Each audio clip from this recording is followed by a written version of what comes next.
Okay, so the presentation is being recorded, and I'm Shane with Rockland Public Library, welcoming you to tonight's talk.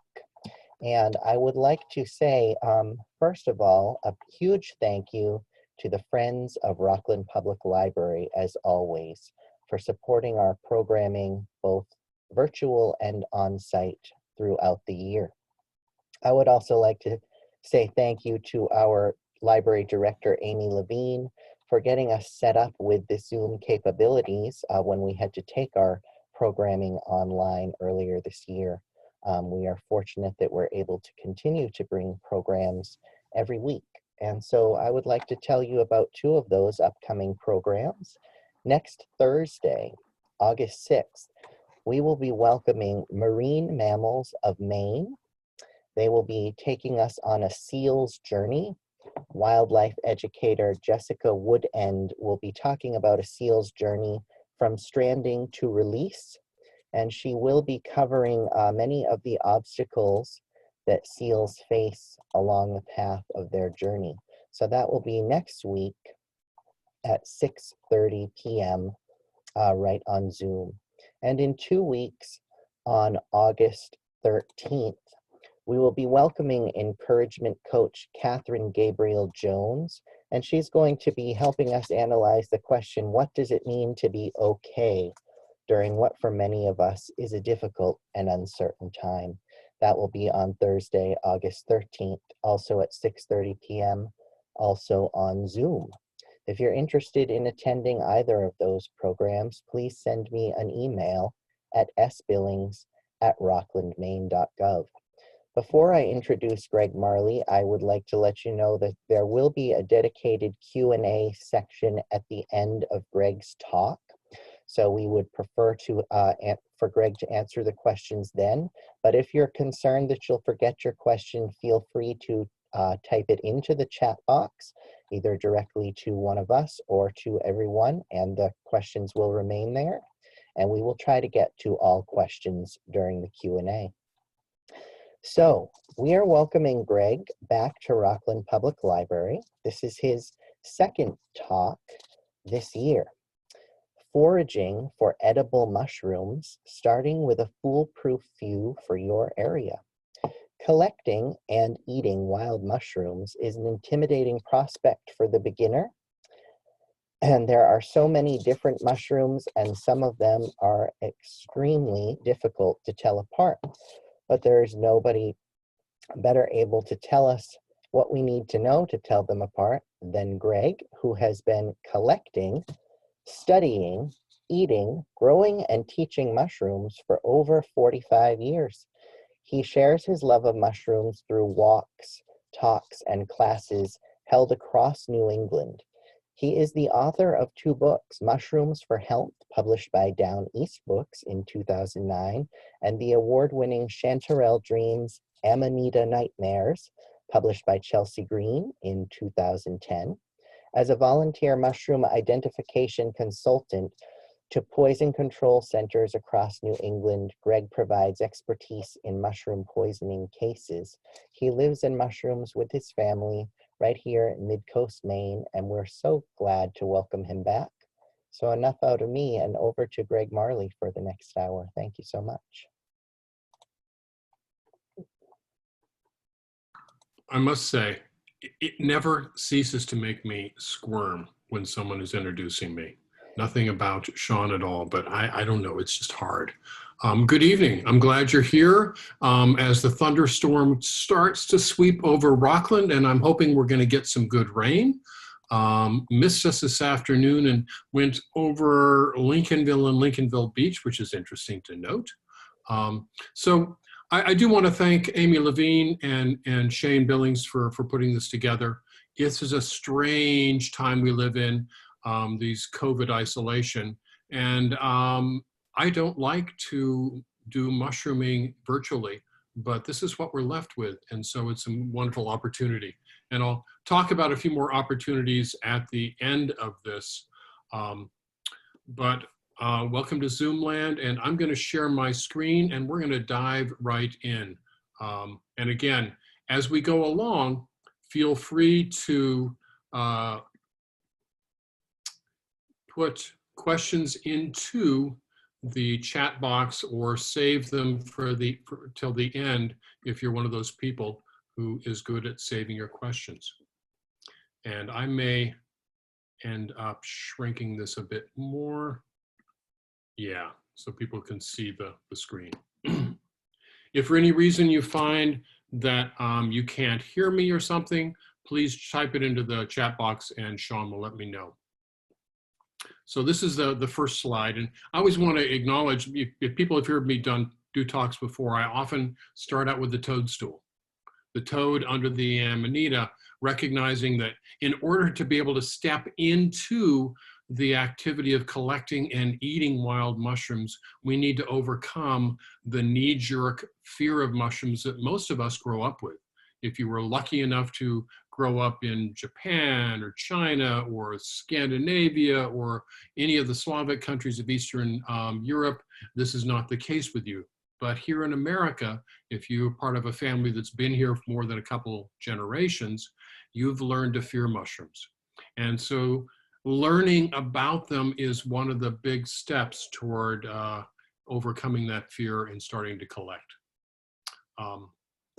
For me, you know, ever since I was a kid, nature has been a place for me to retreat into, to go, to kind of find that sense of peace and solace. And ever since I moved to the East, actually when I started spending some summers in the East in my late teens, mushrooms became one of the vehicles for me to enter nature. And I love this quote from, he's a great advocate for land conservation and the environment in Eastern, in the Far East. The forest makes your heart gentle. You become one with it. No place for greed or anger there. And I so much agree with that. And I want to acknowledge this photograph I took about a week ago of the America's Caesar Amanita. It's just beautiful. It is the only Amanita I have ever eaten, and probably won't eat anymore, but we'll see. Let me see if I can get this going.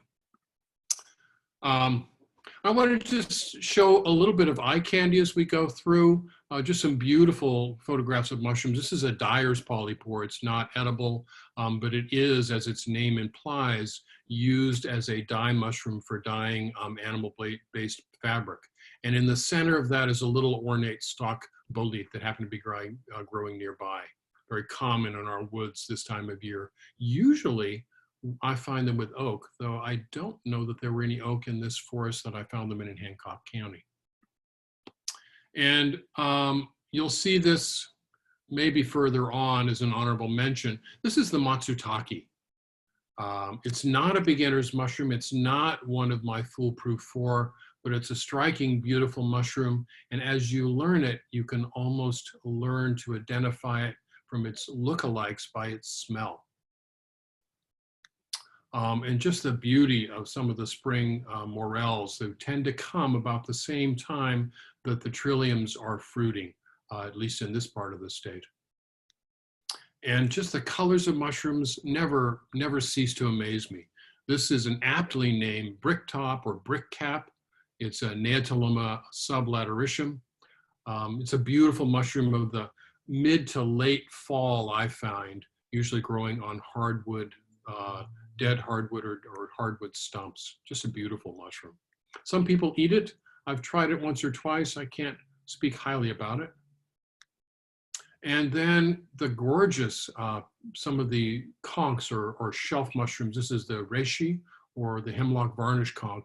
And when it's wet or when it's first emerging, it has that gorgeous varnish color to it or varnish texture to it. It's just a striking mushroom. So with mushrooms, one of the things that fascinates me is the different forms and colors. On the left is a classic false morel. I'll talk briefly about those in a little bit. And on the right, this dog stinkhorn. And stinkhorns are a group of fungi. If you've ever run into them, you can smell them coming. They're one of the few groups that actually use their smell to attract insects to move the spores into nature. Not edible, not for me at any rate.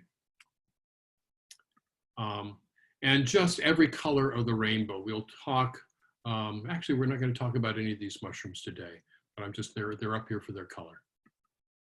This is a beautiful mushroom. You may learn it over time. It's not one of my foolproof ones. It's a winecap stropharia. If you're ever interested in cultivating mushrooms in your garden, this is the perfect one to start with. I have a big bed of it beginning on wood chips in my yard. I've grown it in the past. Easily cultivated, strikingly beautiful, and when it's young and firm, quite a nice edible. And I got to talk about this. I was with my friend Michaeline teaching up at Eagle Hill last year, which is where I should have been this week. In the woods, I found this gorgeous patch of deep moss with probably 60 or 70 of these orange hidden elm aurantiacum, which is another dye mushroom, but I've never seen it so pristine. Just looks kind of like orange marshmallow fluff. It's a mycorrhizal. It grows symbiotically with trees, and sometimes it'll grow in pretty good sized clusters. And here's another, just a gorgeous set of colors. If anybody had told me when I started out that there was such a vibrant blue color in the mushroom world that I would find in the woods, I might not have believed them. This is the indigo milkcap, and I find it, relatively common in the mid to late fall in central part of the state, usually under white pine. And that color is striking. It's edible, and when you cook it, that blue turns to green. Just magic. So, but we're going to talk about the concept of edible mushrooms, right? And this talk, I'm going to concentrate on a group of mushrooms that we consider somewhat foolproof. And I always use that term somewhat, because I have known some of the choices that foolish people can make around mushrooms, and it can be pretty scary. But the concept of a foolproof mushroom was kind of coined as a branding option before branding became a term by a mycologist in the Midwest by the name of Clyde Christensen. And in 1943, he published a book called Common Edible Mushrooms. And it was his goal, in part, to invite America into the woods and the fields around them to begin collecting and using mushrooms. And so as one section of this book, he said, these are my foolproof 4. And for him, foolproof mushrooms are the ones that are common in your region. They're easily identified. They've got striking characteristics, and they don't have toxic mushrooms that look like them. And they've got a pretty long history of established edibility. So his initial foolproof 4 included Morels, and he really didn't differentiate the different groups of Morels, which I have a problem with. But we'll talk a little bit about Morels later, because all of these I'm going to include in our foolproof few for the Northeast. The sulfur shelf, or chicken mushroom, as we more commonly refer to it today, Ladeoporus sulphureus, and I'll talk about a related one. The puffballs, and for Dr. Christensen, he said any puffball, those round globose mushrooms that when you cut it in the middle, it's pure white on the inside and firm. He says those are all edible. And for the most part, that's pretty true. And he also included the shaggy mane, Coprinus comatus, and we'll talk about that in a minute. So for years, I would start to think about, well, I want to teach to the foolproof mushrooms, but what about the foolproof mushrooms that are here? What would be the foolproof mushrooms in Maine or in New England? The ones that are common, easily collected, they're easily identified, they're distinctive, and they're really yummy without a lot of risk of toxicity, the lookalikes. And so I started thinking about it, and I loved the concept of the foolproof 4. It's just rolled off the tongue, but I needed more than 4. And so I started, all right, is it foolproof 5? Is it a sumptuous 7? Is it a nifty 9? And over time, I really came down to, for anybody starting out mushrooming and using mushrooms for food, your goal should be to form a group of relatively foolproof mushrooms, that foolproof few for your region and for the area in which you collect. I hear thunder out there. I love it. So we're going to talk about the foolproof few edible mushrooms for Maine and New England. And I have 10 here, and I'll be talking about a couple of closely related ones, and I'll also be talking about some toxic ones that sometimes get confused. And tonight, for the most part, I'm going to be using common names. I will mention the Latin formal names for some, and I will mention the Latin names of a couple that don't have common names that I want you to know about. But we're going to go with common names tonight. And I want to pay homage to this beautiful white-lipped snail, which the Latin name is Neohelix albularis. And I find that it loves to eat mushrooms, like I do. So before we dive into these, I want to talk a little bit, for anybody, how many mushrooms do you need to know?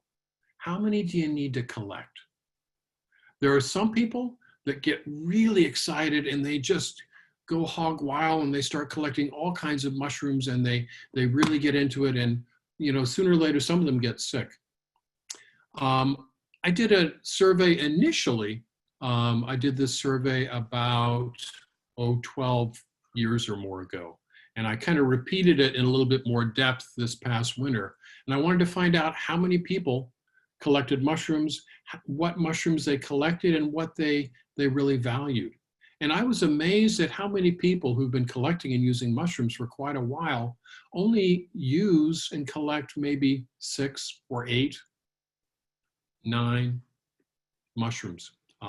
So you don't have to go very deep in terms of the numbers of species you collect before you can have all you want to eat most of the time. So we're going to focus on these. And I'm going to start out with some that are the most popular in terms of their use in this region. And top of that list, both 12 years ago and again this year, is the golden chanterelle. Now, the formal name for that is Chanterelles cibarius. And there are, for some of you may or may not know, there's a creature in the world that's called a taxonomist. And taxonomists live to understand the relationships between things and to name them. And right now, the taxonomists of the world are going hog wild over re-evaluating the relationships between many living things based on their DNA. And the chanterelles are undergoing such an evaluation, and this golden chanterelle, Chanterelles cibarius, is a European species. And we've got a couple of related species here that are wonderful to eat. So for you, they're chanterelles. And chanterelles, they grow in symbiosis with tree roots. They're mycorrhizal. And so you will always find them in forests or with trees. And it's a generalist, meaning that there are different varieties of it that make those partnerships with different species of trees. And it's common in a lot of forests around the state of Maine, anywhere from, early July up until mid-September. And sometimes we find it a little earlier, and it's not uncommon to find it a bit later, even into October. But pretty common. And it's pretty easy to recognize. It always has this kind of vase-like shape and these gills that are kind of blunted gills that run down the stalk, and this warm kind of golden color. And it's got a really lovely, gentle flavor. And for many people, the other thing about chanterelles is they have a wonderful kind of fruity smell. I think they smell like apricots. Now, I gotta tell you, our sense of smell is pretty idiosyncratic. So some people don't smell them at all. Some people seem to smell different things than I do, but I think they've got a pretty distinct smell. And you can see from the very youngest ones up to the pretty mature ones, they have that clean golden color all the way around. They tend to grow in troops scattered across an area. Sometimes you'll find them singly. These group were growing in a planted spruce plantation, and there were hundreds of them in there. So they're sometimes clustered as these are a couple at a time, but usually not amassed together. In fact, almost never. And the gills, this part that drop their spores, they're a little bit blunted, not knife edge, and you'll notice they fork every now and then as they come down. They divide into two, and that'll make sense to you why I bring that up in just a second. Because I want to talk about, well, before I talk about that, we talk about the cooking tips. Some mushrooms, their flavor elements are carried in water, and so they do well with a steaming. But the flavor elements in this group, the Chanterelles, are fat soluble, and so it really calls for a mild oil. Butter is just perfect. I use a lot of butter when I'm cooking Chanterelles, and they have a gentle kind of mild flavor. So it blends really well with maybe some shallots or leeks, but not a stronger onion. I usually don't cook them with garlic at all. They are a really excellent complement to eggs or chicken. I love them on a white fish, and they do really well in a cream sauce. If you find them and it's been pretty wet outside, you might want to start the saute dry with just a little salt, and then add the fat after they kind of give off their moisture. And if I'm preserving them, I usually saute them a bit and freeze them. I rarely will dry them because they lose that lovely texture. So I want to acknowledge there is a related chanterelle that I sometimes find. In fact, this past 3 weeks, I found a bunch of them, and it's a larger mushroom, and it has, unlike the golden chanterelle, it has a paler, almost white stalk, and they tend to be larger. Sometimes they get, 4.5 inches in diameter, the caps. And it's usually, I see them only in hardwood forests dominated by oak. It's just as recognizable. It's equally as yummy. And I call it the pale chanterelle. Now, I'm going to take a breath because I want to make sure that if you get enthusiastic about collecting chanterelles, you know about this somewhat of a lookalike. This is the jack-o'-lantern. And this cluster right here is a relatively small cluster. They always grow in these cespitous clusters from one place in the ground. You'll almost never ever, in fact, once or twice I've seen a single one, but they're always clustered, usually at the base near the base of an old oak tree, sometimes where the tree has been cut from roots. And they have these knife-edge gills, which I'm going to show you in the next photograph. So these tight knife-edge gills, not the blunted ones of the chanterelle beside it, and they're distinctly orange. It's called the jack-o'-lantern, like the color of a pumpkin, whereas the chanterelle is always this warm, kind of a French mustard yellow, not French's mustard, but Dijon mustard, warm yellow. So jack-o'-lantern on the right on both photographs, chanterelle on the left. Very distinctive, and if you eat the jack-o'-lantern, you will get quite violently sick to your stomach for generally 5 to 7 hours. So learn them and avoid them. So in the same family as the chanterelles, with that same overall trumpet shape, is the black trumpet. And it's in a slightly different genus, a Chanterelles. But it's very distinctive.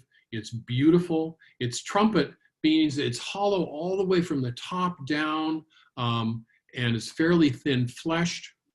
On most of the surveys I do, it's the second most popular mushroom in this region, and I think it would be the first most popular if people found it more often, because it's wonderful.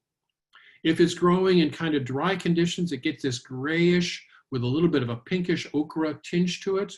If it's growing in really wet conditions, it's almost completely black. It does a good job when it's, particularly when it's pale like this, of hiding in leaf litter. But it is a phenomenal edible. It really shows up if you see it growing from moss like these are. And if it's darker like this group is, which is quite wet in a low area. But if it's lighter and scattered with the leaves, sometimes it's tough to find. And some people say most years they don't find any at all. Unlike the chanterelles, which almost always come if we have a bit of rain, black trumpets require an abundance of rain to trigger that fruiting. And if you find an area where you've discovered them once, if we get that abundant rain, go back there, because they'll be there again.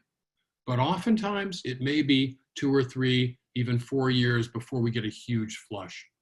There have been a lot around recently in some of the moisture areas of the state. So as you can see, they fruit often at the same time. The golden chanterelle and the yellowfoot chanterelle are fruiting, and at about the time blueberries are starting to come. So they're around right now. They're often more plentiful in August. It kind of depends on when the rains come. And sometimes if we have a dry summer, they won't fruit until the fall. So here, some I collected last week, and they were fruiting right where the yellowfoot chanterelles were in the area. And you often can find the chanterelles more easily. So for cooking for this group, it's a very, unlike the golden chanterelle, this is a robust flavor.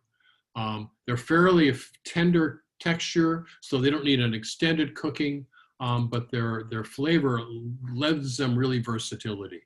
They're great with eggs or with chicken or with meat, red meat even. They make a phenomenal risotto, and they do really well in a cream sauce. I had some in a cream sauce over chicken recently that's just wonderful. They're also great on top of a white pizza, like a, yeah, I'm blanking the name of it, white pizza. And it's great just on focaccia. This is a mushroom where when I find a bunch like I have this past month, I dry them. I dry as many as I can for the lean years because it reconstitutes wonderfully. Look out for them, they're great. And there's a couple other chanterelles I just want to mention. The orangefoot or flamefoot chanterelle is around right now and into late summer and the fall. In the similar habitat with beech, oak, and hemlocks, it often grows in not clusters, but tight groups across an area. It's also a good edible. And the last one, which is usually a later fall mushroom, is the trumpet chanterelle. I see it predominantly in forests where there's a lot of hemlock, and in the late fall with hemlock, you can find quite a lot of it sometimes. It'll often grow in clusters, and the size of this maybe is 2 inches. It's a nice edible as well. So that's the chanterelle group. And now we're going to shift to an entirely different style of mushroom. And this is the sweet tooth, often also called the hedgehog, Hydnum repandum. There's a smaller one that grows later in the fall, Hydnum umbilicatum. They're very distinctive. I'm going to move forward a little bit and show you the teeth under the cap. So not gills, not pores, but little stalactite teeth that are underneath these caps. And usually they are kind of a creamy colored, almost peach colored. Sometimes they're almost white. And these, the texture is fairly crisp so that when you bend that stem, it kind of snaps and it keeps that crisp texture when you cook it. Very distinctive. Some years you can find a lot of it in woods, particularly woods with hemlock and oaks that are a little bit moister. It'll grow slowly. So, it may start out very tiny and grow to 2 to 3 to 4 inches. And in really good conditions, I've seen them 6, 7, 8 inches, irregularly shaped. Though sometimes when they get older like that, they tend to get a little bitter. Now, this is a mushroom that is likely the Morels the most collected and eaten wild mushroom across this country. It's really popular. It's really excellent. It's a spring mushroom. So even though I've been talking about summer and early fall, this is the mushroom that comes in, typically I look for it between Mother's Day and Father's Day in the late spring. And across much of Maine, it's not very common. I talk to a lot of people who mushroom and say, I've never seen it, or I've seen it once. It tends to like a little bit more sweet soil, less than the acidic part that's much of across Maine. I tend to find it in old apple orchards. I tend to find it with recently dead elm trees, and sometimes in rich forward with white ash or basswood.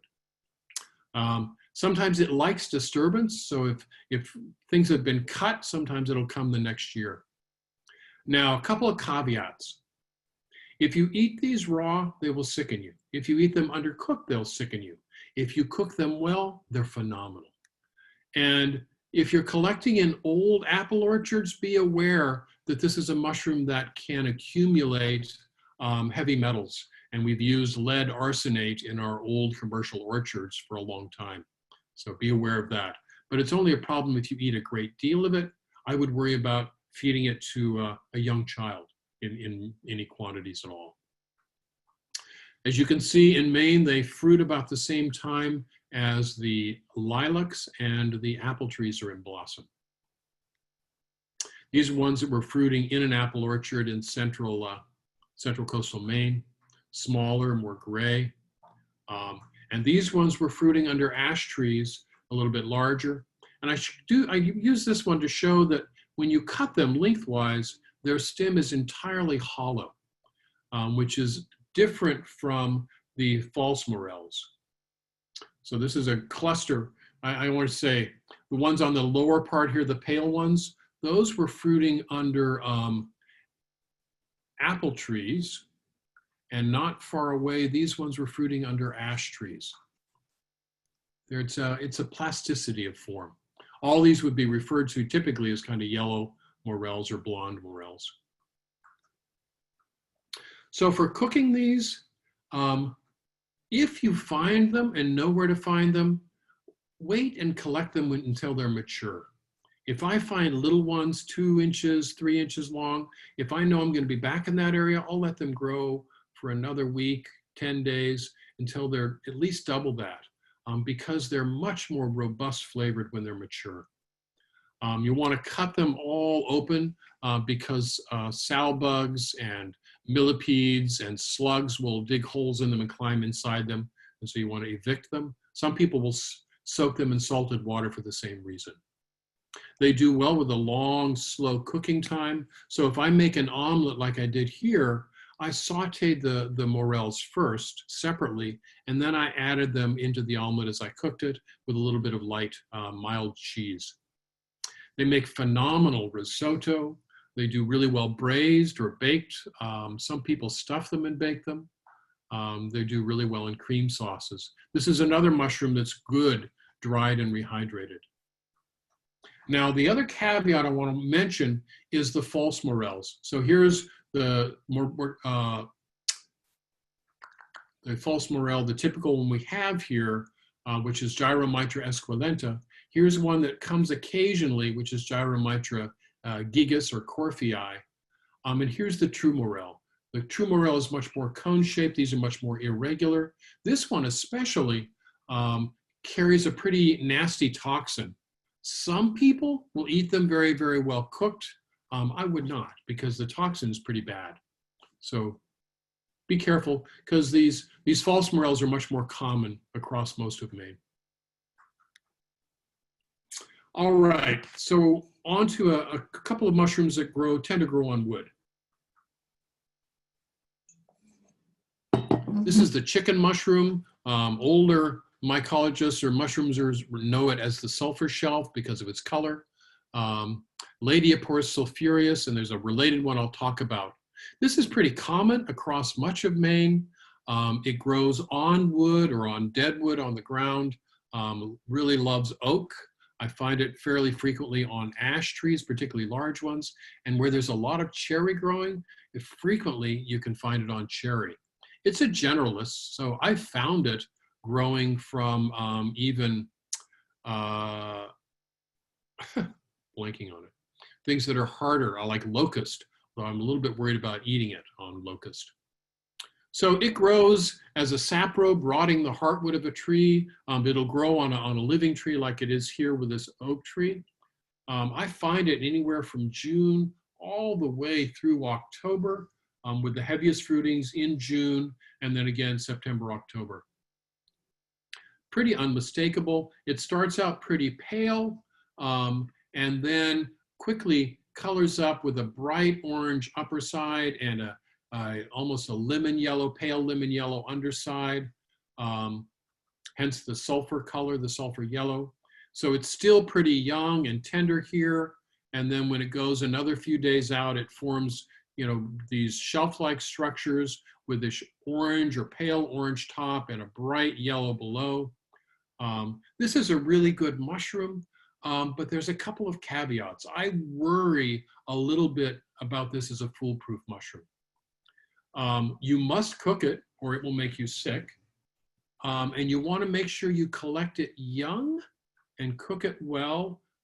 If it got a little bit more mature than this, it starts to get tough. It's harder to digest. And there are some people say up to 5% of people, maybe a little bit more, that this doesn't agree with. So the first time you eat it, eat a little bit to make sure it agrees with you. So cook it completely. Toxic if it's raw. It's, as I said, it's best when it's young, and it holds its colors well. So in a stir fry or a stew, it stands up very well, both its texture as well as its color. And there's a closely related one, which I find it grows on the ground, usually at the base of a tree, and it's Ladeoporus cincinnatus. It looks a lot like the other one, other than the pore surface is cream colored. We find it in Maine, usually on oaks. I think it's more common further south, Massachusetts, and in the mid-Atlantic. Sometimes it's a little bit paler colored, more pink coming out. Same caveats and the same joy of cooking. If you find any of the Ladeoporus fruiting on hemlock or any kind of conifer, it's a different species, please do not eat it. Eat it only if it's fruiting off of hardwoods. If you're not sure, you're not sure, and be cautious. Now, I'll talk about a couple that grow from wood or on wood that are both edible and medicinal. This is not a medicinal talk, but I'll include some of the medicinal qualities. This is the hen of the woods. Or often medicinally, it's called Maitake, which is its Japanese name. Maitake means dancing mushroom. Grifola frondosa. And this mushroom, it typically grows on a large, oversized oak or ash tree. Excuse me, oak tree. I find it occasionally on ash. And it causes a heart rot. So it'll start on a living tree. And if you find a tree in September that has these around the base, remember where that tree is, because it'll likely fruit on that tree for many years. I know one tree where it's been fruiting for close to 40 years that I'm aware of. I also occasionally find this on beech and rarely on other hardwoods.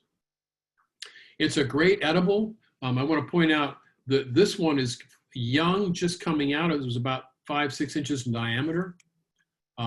This one is almost prime, mature, and it was probably about 8-10 inches in diameter. You've got the white pores underside, and the frond-like divisions can be gray to brownish gray to even dark gray, some variation there.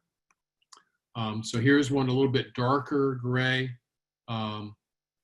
And if you find a young one, allow it to grow, but pick it before it starts the pores start to yellow in any way. Pick it when it's still looking quite fresh. This is its typical habitat, kind of snug up against the base of an oak tree. And they will grow. I have seen them more than 2 feet in diameter and up to about 40 pounds. I've heard of them even twice that size. So when you find these, you find a lot of food. You also find a lot of health promoting food as well. It's a great functional food. So the glucans in these tend to boost our immune system functioning, and some concentrated fractions of it have been studied for possibly cancer fighting properties, but though it's not approved for that at all. As a side note, what they found when they did the phase 1 clinical trials with this, that it also tends to lower your blood glucose levels a little bit. So there's that question and interest in terms of diabetes treatment as well. Oops, I thought I had a cooking tips once on this. So this is a mushroom. When you find it, you're going to find a lot. Get it home, clean it up, and when you're cleaning it, you may have to evict other critters inside it. Commonly sow bugs, millipedes, not infrequently. I found several salamanders in one in different times. I've even found a beautiful little red-bellied snake inside one. So clean it out. It can stand a pretty good cooking. The first one of the year that I find, we typically have it sauteed with some garlic and maybe some tamari or other flavoring in it, and then have it over brown rice just as a meal in itself. But it lends itself really well to soups and stews and things like that. And it's great if you find a bunch, saute it and freeze it, and then use it through the winter. It dries, but it doesn't rehydrate well. So if you dry it, put it in a Cuisinart with a steel blade, and then use the powder to flavor things and to add the medicinal qualities. So off to a whole different group, and we're going to talk about the puffballs. Remember Clyde Christensen, he said, any puffball, if you cut it open and it's pure white on the inside, it's still firm, it's edible. And we have a number of puffballs in this region, from these tiny ones like this, which is probably about 1.5 inches in diameter, to some of the large ones I'll show you a picture of in a minute that, you know, are up to 2 feet or more in diameter. Some of them grow and specialize in fields and edges and lawns or ballparks or graveyards, and some of them are deep in the forest. So let's talk about them. So this is one that is often on the edges of fields in the grass or on old ballparks, or in fact, this photograph was taken in an old graveyard. And it's called the purple spored puffball. There's one closely related that's more common further south in Maine that looks a lot like it, that has is yellow interiors, called the skull-shaped puffball. Calvacia is the genus. And when you cut them open and they're young, they're pure white on the inside and firm. This is a perfect prime edible specimen.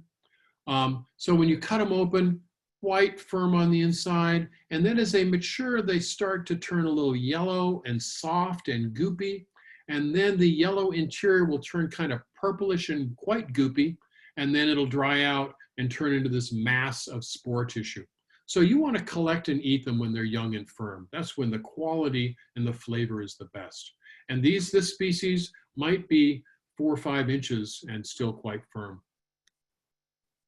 Another related species is the giant puffball. And this is the forager in 2009, my son Dash. And this is the same forager this past year. And this is a mushroom, again, that likes fields or field edges. I have been surprised how often in the fall I see them if I'm driving near area in cow pastures. Cows enrich the soil, and they like that enriched soil, and they grow on it. And the one Dash has here is a pretty typical size, though this one's getting soft. And the one he has here is much more firm and ready. So in terms of eating them, you want to cut them open and make sure they're firm and white on the inside. You can see the white here. And that, that fruiting body is probably about 12, 13 inches from top to bottom. So there's a lot of food. It has a really nice flavor when it's firm. In fact, I didn't eat them for a while because I got all interested in these fancy mushrooms. And then I ate them again, and they're quite tasty. Definitely worth trying. Now, a couple of, those were both in the fields and open areas. In the forest, you're going to find the gem-studded puffball, smaller, 1 to 2 inches, and the pear-shaped puffball, both lycoperdons. There's some other related species that are not as common, but also edible. And again, you're going to find sometimes a lot of them, with the pear-shaped puffball, again, growing on well-rotted wood in the forest. It loves beech or maple. You can even see these are really young ones coming here. These are more mature. And what you want to do is when you pick them, cut them open from the top to the bottom and to make sure that they're pure white on the inside. And if this starts to turn a little yellow as it matures, it tends to get bitter. So you want to get them when they're young and firm. And pretty good flavor, well worth trying, and very easily identified. This is what happens when they finish maturing and their whole inside turns into millions or billions of spores. And you can push them with your finger and see it puff out. Now, I want to talk about a related puffball that's not good. And this is the pigskin puffball, sometimes called the earth ball. This is scleroderma, sclero meaning tufts, derma meaning skin. And these ones, even when they're young and firm, when you cut them open, they're usually grayish black or purple black or almost totally black on the inside. Sometimes when they're just emerging, they may still be mostly white, so be aware of that. And they always have a very thick rind. They're quite tough. And these ones, though some people reportedly eat them, most people, if you cook and eat them, they will cause pretty nasty gastrointestinal nausea and vomiting. So be aware of them. And the last group of wood rotters, and I want to check my time. Oh, we're good, perfect. This is Hericium, sometimes called the comb tooth or lion's mane is the most common popular name, or bear's head tooth. There's 3 species that grow in New England, though Hericium americanum and Hericium coralloides are the ones that are most common in Maine. And when you see this, it's got this, it's totally teeth. It's like a massive teeth, and it's fruiting on wood, usually most commonly on beech. I also find it frequently on birch and sometimes maple. So it's a saprobe on the dead or weakened wood, and you can tell sometimes it's like a waterfall of teeth off the side of a tree, so very distinctive. And the teeth are always falling downward, right? Because if there's some coral mushrooms where they almost look like teeth and they're pointing up. So make sure the teeth falling down. And if you collect this when it's pure and white, it makes a really excellent edible. Medicinally, it carries some of the same immune stimulating polysaccharides that the Maitake does. That's a really good anti-tumor, at least in animal studies. The area where this is being studied a great deal is its ability to stimulate the growth of nerves. So it stimulates in us the generation of nerve growth factor. And so there's a lot of active research around that. It's got a nice flavor, and it's well worth collecting. So there's some early research in that nerve generation, nerve growth factor in terms of its use in around dementia, and even some around the treatment of anxiety and depression. And a lot of early research around, its use in regeneration of nerves after injury. So I think you'll hear a lot more about this mushroom in the future. So I brought this picture up because as it ages, sometimes it starts to turn a little bit off color. That's when you want to be more careful, get a good smell. This one was still quite firm and good. This was about maybe 14 inches from top to bottom. It was a big, big fruiting body up in Calais, Maine last fall.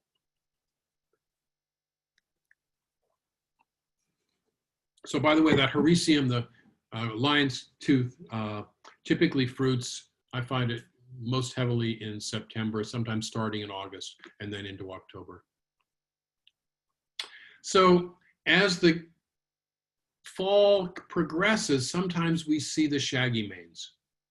And shaggy mane, Caprinus comatus, was about the third edible mushroom I ever collected and ate, and it's the first one I found in large quantities.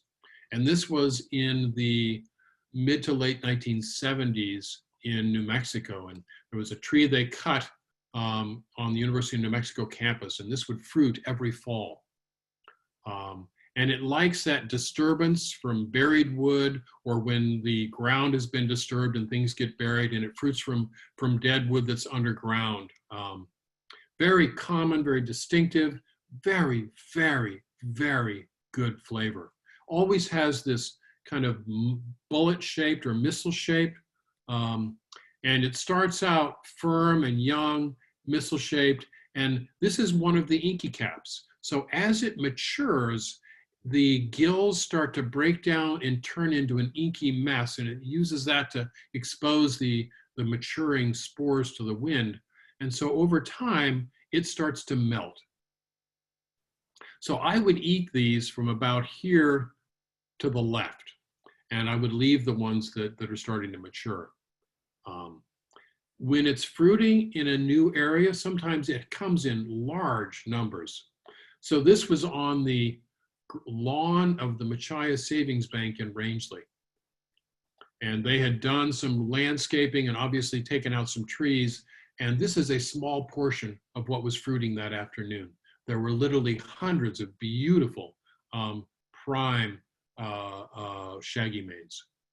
So this is a great mushroom. If you cook it, you need to clean them, and then you saute it up. It does really well in cream sauces. It does great in chowders or soups. Some people love them just sauteed in butter with some salt and pepper over toast.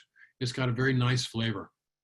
If you collect them, use them pretty much right away, because that breaking down of tissue into ink happens whether they're in the ground out in nature or in your refrigerator. And because if you don't eat them right away, you're going to use them as ink. But it's a wonderful mushroom to use. Now, there's a related species here that doesn't look like it at all, and it's called the alcohol inky. This is really common as well, both in the late spring and into the fall on buried wood. Very distinctive looking. It's edible. It's edible and good, but if you drink alcohol, either with it or for up to 36 hours after you've eaten the mushrooms, you'll get sick. So my question always is it the mushroom that's toxic, or is it the alcohol that's toxic? It's certainly the synergy between them. So you can find these sometimes if there's been a trees cut or something, particularly hardwood trees. It can fruit in large quantities. And you can see all the young ones in here that are prime eating stage, and then they start to melt into this mass, and those ones are beyond. I don't eat them when they start to turn black. Nice flavor though. And I want to pay homage to one small inky cap. This is the Coprinellus micaceus, the spring mica cap. I find them in the spring, I find them in the late summer and fall as well, growing from buried wood. It's a tiny mushroom, maybe biggest gets is 1.5 inches, but sometimes they fruit in large quantities. If you looked at my slideshow, there were some clusters of it. My wife loves this mushroom and complains if I don't bring it when I'm out looking for morels and I find these instead. All right, and I think to the end of the fall is the oyster mushrooms. And I'm going to talk about 3 species of oyster mushrooms that are common here. This is, again, a very distinctive mushroom. It's a great edible. It's easily cultivated. It's a very aggressive rotter of heartwood of trees or hardwood trees. So this is an old sugar maple. It was up in Hope a few years back, and it probably had 30 pounds of just prime oyster mushroom that day. I want to acknowledge that the day that I found those, I went up to the house and I knocked on the door. And I introduced myself and I said, excuse me, I don't know if you've noticed there's a bunch of mushrooms growing on the tree in the edge of your yard. And do you mind if I take some photographs and maybe collect some? And when you approach someone and you ask permission, I have almost never been told no. So make sure you ask for permission if it's growing on property that is clearly not yours. So these can be really common, and on a tree like that, it might fruit for several years before it exhausts the food source. Very easy cultivated. This is the prime stage for eating. This is the fall that comes. Typically, I find it at the very end of October and into November on these maples. There's a couple other varieties. Pleurotus pulmonarius, what I call the summer oyster, is fruiting right now. Michaeline, when we were walking last week, she and I found some on a beach log down, just like this one, and I found some the week before. So midsummer, in the heat of summer, when we get these heavy rainfalls, it'll come. Very distinct mushroom. Its stipe is quite tough and hard. You cut that off, but it's got a nice flavor. And the third one comes in the late spring and early summer, and always on aspen, poplar we call it here. So it'll fruit from the side of a dead standing one, or sometimes on the ground, or sometimes from dead branches in a large one. And when it comes, it's beautiful, and you want to get it fresh and young because the bugs will chase you. So all three of these are good edibles, and all three of them are relatively decent medicinal mushrooms as well. Both is that immune booster, as well as they have a kind of mevinolin in them that acts like a statin and tends to reduce cholesterol.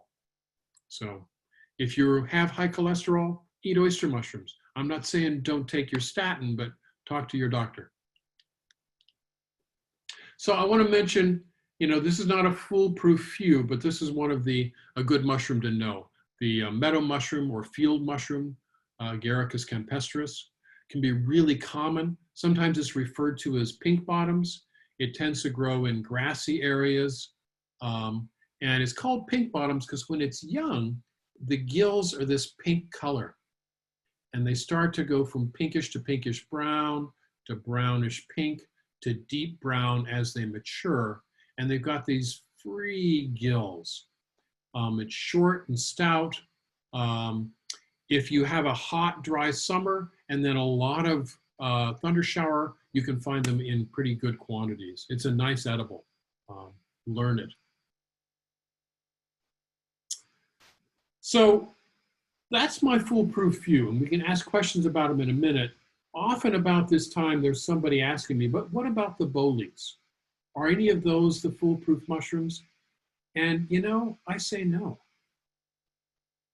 I love boletes and I eat some of them a lot, but I needed to spend some time learning them and to feel really solid before I ate them. In my role as a volunteer consultant with the poison centers, every summer, I deal with some cases of people who get sick from eating boletes. And I want to talk about two bolete species which have sickened a number of people over recent years. And one of them is this lilac brown bolete.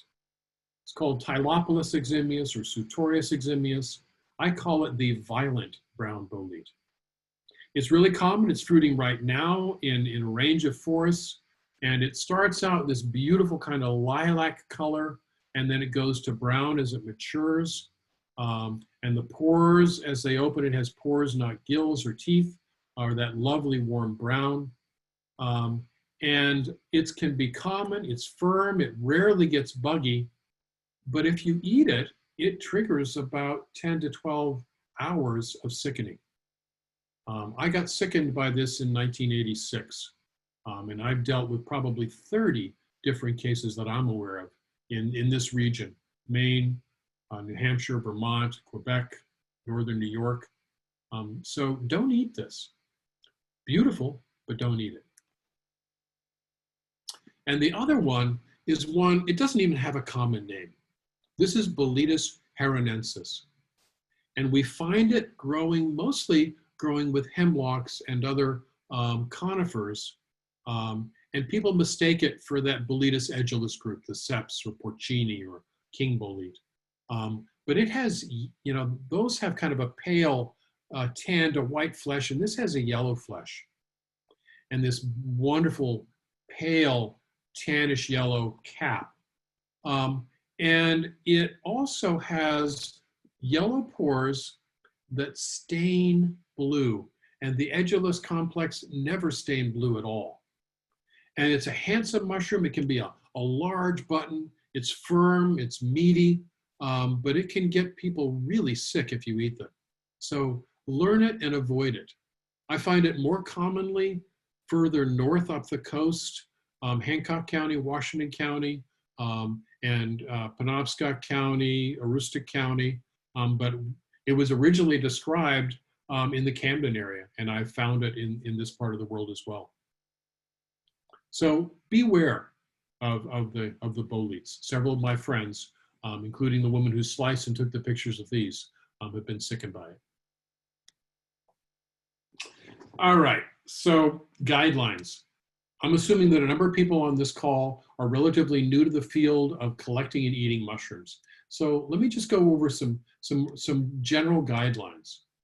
First, before you go out and collect, before you ever think about warming up the saute pan, you want to learn your mushrooms and find a way to make sure you're learning well. So use field guides, learn some of the respectable websites like mushroomexpert.com. There's one that if you are anything at all versed in French, Myco Quebec is an excellent website. Take a class, join public walks, join the Maine Mycological Association and go out on our forays. Take a class with me or somebody else. Join the Mycological Association. So know that you're learning. There are some Facebook groups, some of them are pretty good. Make sure that they're run by people that have good identification skills. The mushroom hunting in Maine is a pretty good reputation. And the other thing is, as you go along, I asked people in the last survey I did, what do you value? What are the ways you learn and what do you value the most? Almost everybody had field guides. More and more people were using websites or Facebook groups. And so many people said, I have a friend. I've got a mentor and I really value. So find a mentor whose judgment you trust and knowledge base you trust, and then make sure you treat them really, really, really well. You don't say, hey, Greg, can I go out so you can show me where you collect mushrooms? And can you show me your fishing holes as well? No, but you might say, hey, how about if can you come over and walk my woods with me and show me what you see and talk about what might be there, and I'll make you dinner? Or if they like those big, meaty, fruit-forward red wines, make sure you bring one over when you bring them mushrooms to identify. Treat them well. So, and then when you start to collect mushrooms for food, first and foremost, start slow. Start slow and stay safe. This should never be an extreme sport where you try and collect and eat as many as you can. Start small. You want to collect only from uncontaminated ground. I may collect, but I don't collect for food on busily traveled roads or where I think people are using pesticides or herbicides. I never collect for food on golf courses for that same reason. You want to collect and eat young, firm, prime mushrooms because they can rot if they get old. And if you're collecting for identification, collect all parts and all ages because they change over time. Learn how to make a spore print, learn how to use mushroom identification skills. And never eat a mushroom that you're not 100% certain of its identity and its edibility. Sometimes I have people who've taken a class from me, or usually they're not if they've taken a class, but they'll send me a photograph and say, hey, Greg, is this edible? I don't answer those usually. If they said, Greg, I think this is a Boletus ravenelli. Can you confirm that? Then I might listen to them. I want them to do the work, and I want them to know what the mushroom is, not just whether it's edible or not. Now, the last part is when you first are eating mushrooms. Always cook them and cook them well. Some mushrooms, like some we've talked about, are toxic undercooked, and many mushrooms are tough to digest. So you want to cook them well, and you want to eat only about as much as can fit in the palm of your hand. And you want to only eat one new species at a time. If you collect and cook up 4 or 5 mushrooms together and you eat them and you get sick, you'll never eat any one of those mushrooms in the future, and you'll never know which one sickened you. Start with a small amount. First time I eat a mushroom, I'm the only one who eats it. And if you're unsure at all of its identity, if you're feeling insecure, keep one not cooked in the refrigerator. And always be cautious about sharing mushrooms with vulnerable people, people with vulnerable health or poor digestive systems.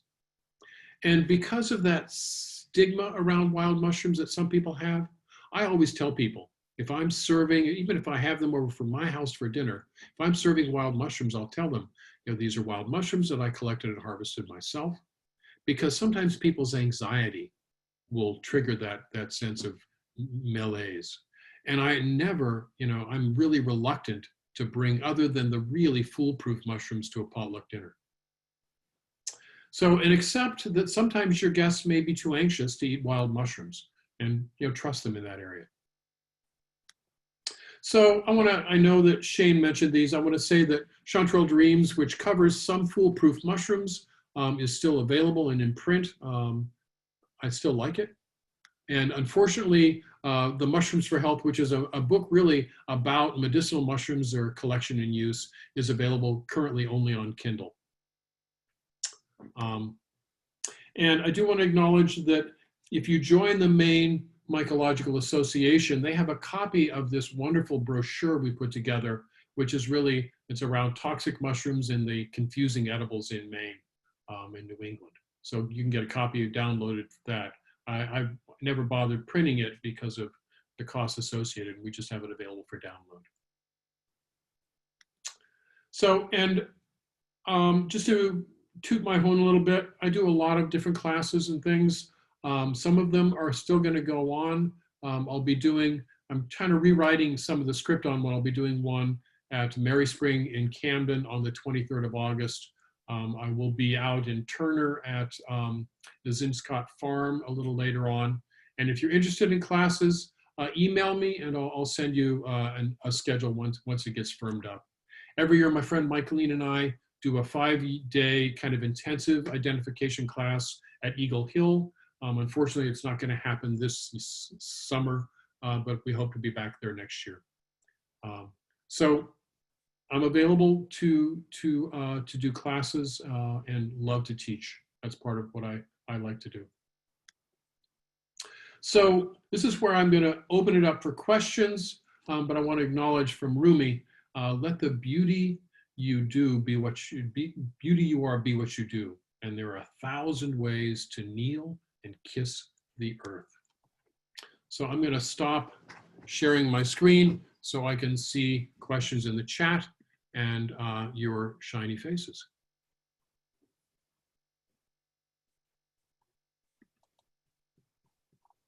All right, so what have we got? Yep, I lost them. So I'm going to be going backwards on these. Are black trumpets mycorrhizal? And I didn't explain, mycorrhizal is the ones that grow symbiotically with trees. And yes, black trumpets are definitely mycorrhizal, which means on the good side, like chanterelles, if you find them growing with a set of trees in a certain type of forest, you know that the mycelium will continue to grow there. And when there's adequate rain, they're going to appear again. So is it safe to assume that most of these mushrooms can be found in Maine?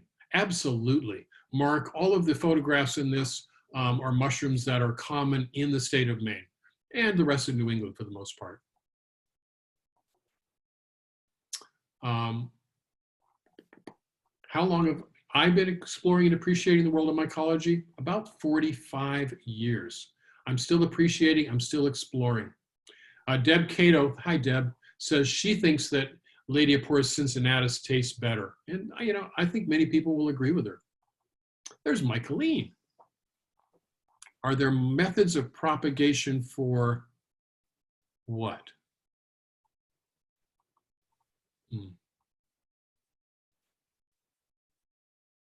Mycorrhizal, blah, blah, blah, blah, blah, blah, blah. Some things were answered already in the chat. So I'm also free, I'm comfortable if there's no more questions in there about people unmuting and asking. But someone asks, I'm wondering about ethical and responsible harvesting. Tara, good question.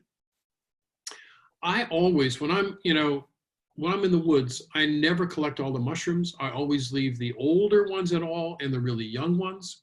With something like black trumpets, you don't have to worry because you're never going to find them all anyway. But you know, particularly with things that are large, like the hen of the woods, it's hard to cut part of it away. But if there's 3 or 4 or 5 fruiting bodies there, why collect them all?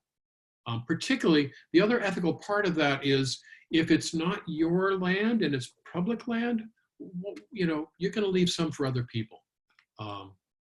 So I want to kind of expand that conversation with a mycorrhizal mushroom, especially if you're taking the fruiting body, it's like harvesting an apple. The vegetative part, which is going to generate more fruiting bodies in the future, will still be there. But still, be ethical and responsible. I really worry about the amount of people who are harvesting chaga and whether that's going to be generating itself back or not. So be cautious around that.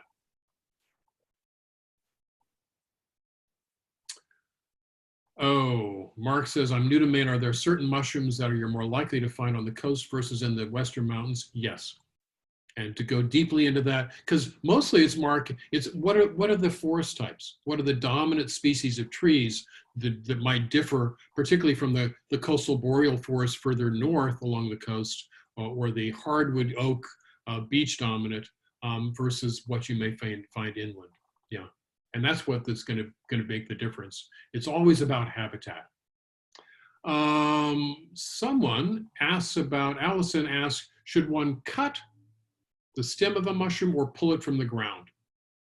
You know, this is an ongoing question. I tend to, depending on the size of the mushroom, I may pull it or I may cut it. They did a long-term survey of harvesting techniques on chanterelles. I mean, some of these have been going on for more than 20 years, where they had 3 control plots, or 3 plots. One was a control where there was no harvesting and they kept counting every year how many fruiting bodies came back. Nearby was a plot where they cut them and then counted how many came back. And then the next plot was where they plucked them out of the ground and then counted.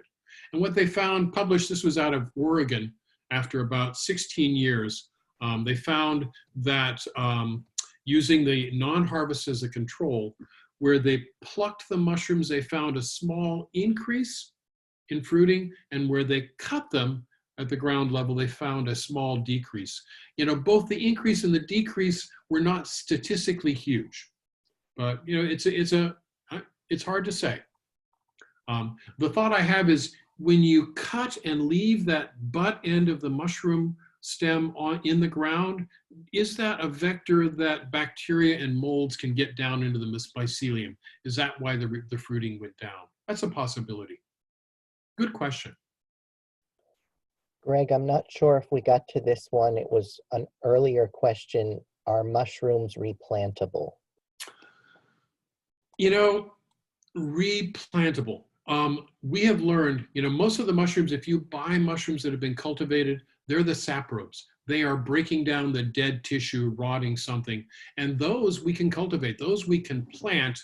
The mycorrhizal ones like chanterelles and boletes and black trumpets, you know, those are much more challenging to plant into an area because they need to establish the relationships with the roots. So replanting, you know, some people do spore slurries and will scatter them around an area where they want mushrooms to grow. It's pretty easy to, if you're thoughtful and choose your habitat right, to grow some of the saprobic mushrooms, like the winecap stropharia that I'm cultivating in my yard. And some of them, you're going to need to drill plugs into logs to cultivate them. But that's a whole nother set of sciences. So other questions people might have in the last period of time we have? Hey, Bridget, sorry I missed you there. Are you doing a Bolete ID class this summer? You know, if I was smart, I would have done it 3 weeks ago, but things were still uncertain. If we get another really good period of Boletes, I may try and pull one up. Mark, make sure I've got an email for you, and I'll add you to a list. You know, at the beginning of the year, you can't know when the Boletes are going to be really fruiting. And so I call it, it's a pop-up class that I may offer. I've been wanting to do that for a couple of years.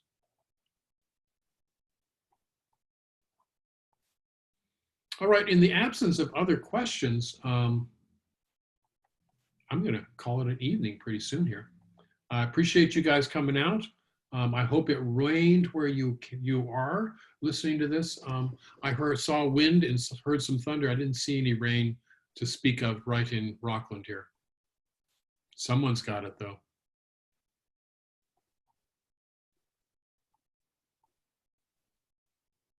It's hard to be engaging it via Zoom, but you are. Thank you, Deb.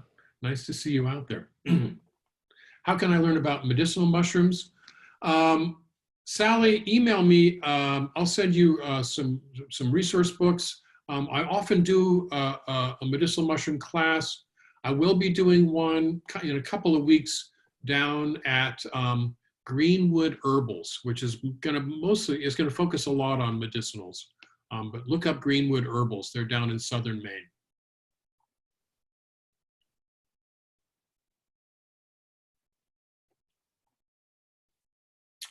Well, all right, Shane, again, thank you very much. And I do want to acknowledge the Maine Mycological Association. Look them up. Costs all of about $12 to join for a year. A bunch of good people who love mushrooms. Thank you so much, Greg. We're so fortunate to have you here. And thank you all for coming out on this beautiful July evening. I'm Shane from Rockland Public Library. We hope you'll join us next week when the marine mammals of Maine will be taking us on a seal's journey.